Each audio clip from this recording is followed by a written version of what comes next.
Hello guys, അപ്പോൾ വീണ്ടും പുതിയൊരു വീഡിയോയിലേക്ക് സ്വാഗതം.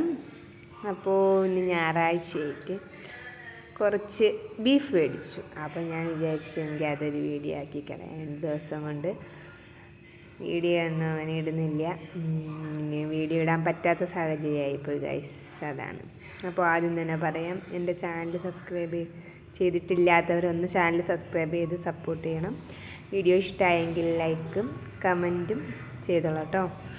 അപ്പോൾ ബീഫ് ഞാൻ നന്നായിട്ട് കഴുകിയൊക്കെ എടുത്തു.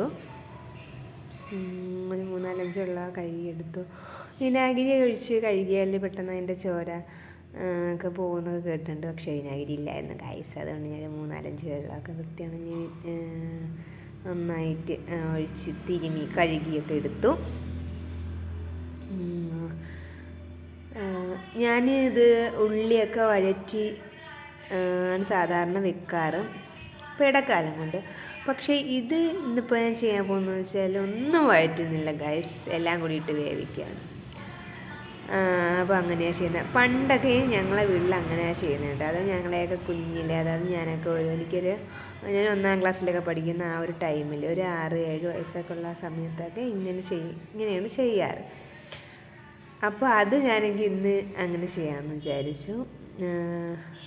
അപ്പോൾ അതിനകത്ത് വെളിച്ചെണ്ണ ഞങ്ങൾക്ക് ഒരുപാട് വെളിച്ചെണ്ണ കുറവ് മതി, കാരണം കടു പൊട്ടിച്ച് ഒഴിക്കാനായിട്ട് മതി. പക്ഷേ ചിലത്തൊക്കെ ഞാൻ കണ്ടിട്ടുള്ളത് ഉലുവ പൊട്ടിച്ചിടുന്നത് കണ്ടിട്ടുണ്ട്. പക്ഷേ ഇതിൽ ഞാൻ ഉലുവ ഇടുന്നില്ല. ഞങ്ങൾ അങ്ങോട്ടൊക്കെ കടുക് പൊട്ടിച്ചിടാറുണ്ട് കേട്ടോ. ചെറിയ ഉള്ളി, കടുക്, വറ്റൽമുളക്, വേപ്പിലയൊക്കെ ഇങ്ങനെ താളിച്ചിങ്ങനെ ഒഴിക്കാറുണ്ട്. പക്ഷേ ഞാൻ തൃശ്ശൂർ ഈ ഭാഗത്തുനിന്ന് കടുക് ഇടുന്ന ഒരിത് ഞാൻ കണ്ടില്ല. ഇവിടെ കടുക് ഇടുന്നതെന്ന് പറയുമ്പോൾ ചേട്ടൻ ഭയങ്കര ചിരിയാണ്. ഞാൻ കടുക് പൊട്ടിക്കും. ഓക്കെ, അപ്പോൾ അതിനായിട്ട് ഞാൻ സബോള, പച്ചമുളക്, തക്കാളി, ഇഞ്ചി, വെളുത്തുള്ളി ഞാൻ പിന്നീടായിട്ട് എടുത്തത് വെളുത്തുള്ളി ഞാൻ പൊളിച്ചിട്ട് അത് കീറിയൊന്നുമില്ല, അതുപോലെ തന്നെ പൊളിച്ച് അങ്ങനെ ഇട്ടേക്കാണ്. ഇഞ്ചി നുറുക്കിയാണ് കേട്ടോ എടുത്തേക്കുന്നത്. സാധാരണ ചതച്ച് നമ്മൾ വഴറ്റുന്ന സമയത്ത് ചതച്ചല്ല ഇഞ്ചിയും വെളുത്തുള്ളിയൊക്കെ ഇടാറ്. ഇത് ഞാൻ ഒന്നും ചതയ്ക്കുന്നില്ല. ഇത് ഞാൻ ചെയ്യുന്നത് വെച്ചാൽ ബീഫിന് എന്തായാലും നല്ല വേവുള്ള സാധനമാണ്. അപ്പോൾ അതുകൊണ്ട് ആ ഒരു ടൈമിൽ അതിൻ്റെ കൂടെ ഇട്ട് നമ്മൾ വെക്കുന്നത് കൊണ്ട് ബീഫ് വേവുന്ന സമയത്ത് ഇതൊക്കെ വെന്താ പായസവും കായസം. അപ്പോൾ അതുകൊണ്ട് എനിക്ക് ഇളക്കി ഒന്നും നിൽക്കണ്ട. അപ്പോൾ നിങ്ങളായാലും ഇങ്ങനെ ചെയ്യുകയാണെങ്കിൽ ഇളക്കി നിൽക്കണ്ട. പിന്നെ കുറച്ച് കറിവേപ്പിലയും കൂടി വേണം കേട്ടോ. എന്നിട്ട് ബീഫ് നന്നായിട്ട് കഴുകി വെച്ചിട്ടുണ്ട്. അരിഞ്ഞ് വെച്ചിരിക്കുന്നത് അതിലേക്ക് ഞാൻ ഇട്ട് കൊടുക്കണം കേട്ടോ. ഇഞ്ചി വെളുത്തുള്ളി ചതച്ച് വേണമെങ്കിൽ ഇടുന്നവർക്ക് ഇടാം. പക്ഷേ എനിക്ക് വെളുത്തുള്ളി ഇതിന് പറക്കി കഴിക്കാൻ ഭയങ്കര ഇഷ്ടമാണ്. അങ്ങനെ പറക്കി കഴിക്കാനൊന്നും കിട്ടാറില്ല. നന്നായിട്ട് അതിനോട് വെന്ത് പോവാനാണ് പതിവ്. അപ്പോൾ അതുകൊണ്ട് പറക്കി കഴിക്കാൻ കിട്ടാറില്ല. പിന്നെ കുറച്ച് വേപ്പില കൂടി അതിൽ കൂടെ അപ്പോഴത്തേക്കും അത് വേവുമ്പോഴത്തേക്കും അതിലേക്ക് പിടിക്കുമല്ലോ. പിന്നെ ഞാൻ ചെയ്തിരിക്കുന്നത് വെച്ചാൽ മുളകും മല്ലിയും നന്നായിട്ട് ചൂടാക്കി വെച്ചിട്ടുണ്ട് കേട്ടോ. മുളകും മല്ലിയും പൊടി, അത് കഴിഞ്ഞ് മഞ്ഞൾപ്പൊടി ഇട്ടിട്ട് പിന്നെ ഈ ചൂടാക്കി വെച്ച മുളക് പൊടി, മല്ലിപ്പൊടി അതിലേക്ക് ഇട്ട് കൊടുത്തു.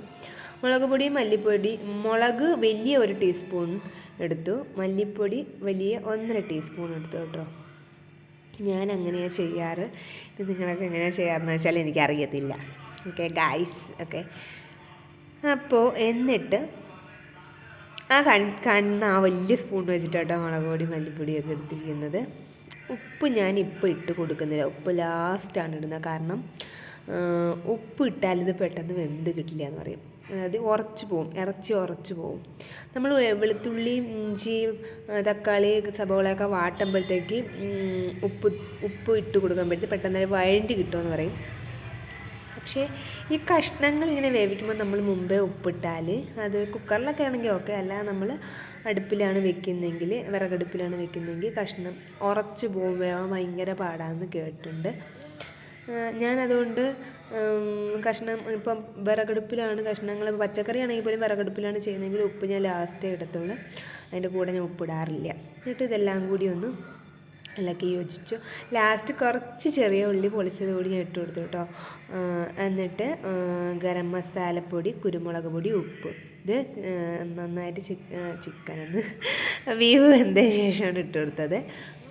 ഓക്കെ, ഏകദേശം നന്നായിട്ട് വെന്തിട്ടുണ്ട്, പാകത്തിന് വെന്ത് വന്നിട്ടുണ്ട്. അപ്പോൾ ഞാൻ വിചാരിച്ചു ഒന്നും കൂടി ഒന്ന് കുറുകി വരട്ടെ എന്ന് വിചാരിച്ചു, ഒന്നുകൂടി ഒന്ന് കുറുക്കാനായിട്ട്. അപ്പോൾ പാകത്തിന് നന്നായിട്ട് കുറുക്കിയിട്ടുണ്ട് കേട്ടോ. വെന്ത് നല്ല പാകത്തിന് ചാറൊക്കെ നല്ല പാകത്തിനായിട്ടുണ്ട് ഗൈസ്. പുക കാരണം ഒരു നിവർത്തിയില്ല, പിന്നെ എങ്ങനെയൊക്കെയോ ഞാൻ പിടിച്ചു.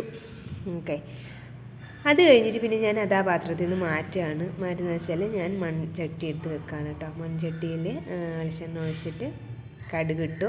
നിങ്ങൾക്ക് കടുക് വേണ്ടാത്തവർക്ക് ഉലുവ വേണമെന്നുള്ളവർക്ക് അങ്ങനെ ചെയ്യാം കേട്ടോ. ഞാൻ കടുകാണ് ഇടാറ്. എന്നിട്ട് കടുകും അതിൻ്റെ കൂടെ കുറച്ച് ചെറിയ ഉള്ളി അരിഞ്ഞതൊക്കെ ഇട്ടു, ഇളക്കി. കുറച്ച് വേപ്പില കൂടി ഇട്ടു. മുഴുവൻ മുളക് ഉണ്ടായിരുന്നു ഗായ്സ്, ഞാൻ ഇട്ടില്ല. കാരണം കുരുമുളക് പൊടി, ഇഞ്ചി, വെളുത്തുള്ളി, പച്ചമുളക്, മുളക് പൊടി, ഇതിൻ്റെ എല്ലാത്തിൻ്റെ കൂടെ ഇനി അതിൻ്റെ വാറ്റൽ മുളകിൻ്റെതും കൂടെ സഹിക്കാൻ പറ്റാത്തത് കൊണ്ട് ഞാൻ ഇട്ടില്ല. എന്നിട്ട് ഞാൻ നമ്മുടെ വേവിച്ച ബീഫ് ആ ചട്ടിയിലേക്ക് കോരിയിട്ട് കൊടുത്തു കേട്ടോ. ഇനി നാളത്തേക്ക് വേണമെങ്കിൽ ഇതൊരു കേടും ഇല്ലാണ്ട്, മൺചട്ടിയിലായതുകൊണ്ട് ഒരു കേടും ഇല്ലാണ്ട് ഇരിക്കും. ഓക്കെ, പിന്നെ ഞാൻ ചെറുതായിട്ടൊന്ന് ജസ്റ്റ് ഒന്ന് തിളപ്പിച്ചു. അപ്പോൾ ലാസ്റ്റ് നല്ല പയർ കൂട്ടാനും ചോറും പപ്പടവും. കൈസ് സമ്മതിക്കില്ല, തൂത്തു ഭയങ്കര ബഹളം. അപ്പോൾ പയർ മെഴുക്ക് പുരട്ടി, ബീഫ്, പപ്പടം, എൻ്റെ ചൂട് ചോറും കൂട്ടി ഞായറാഴ്ച കുശാലാക്കി. ഓക്കെ, അപ്പോൾ അടുത്തൊരു വീഡിയോ ആയിട്ട് വീണ്ടും കാണാൻ. ടാറ്റാ.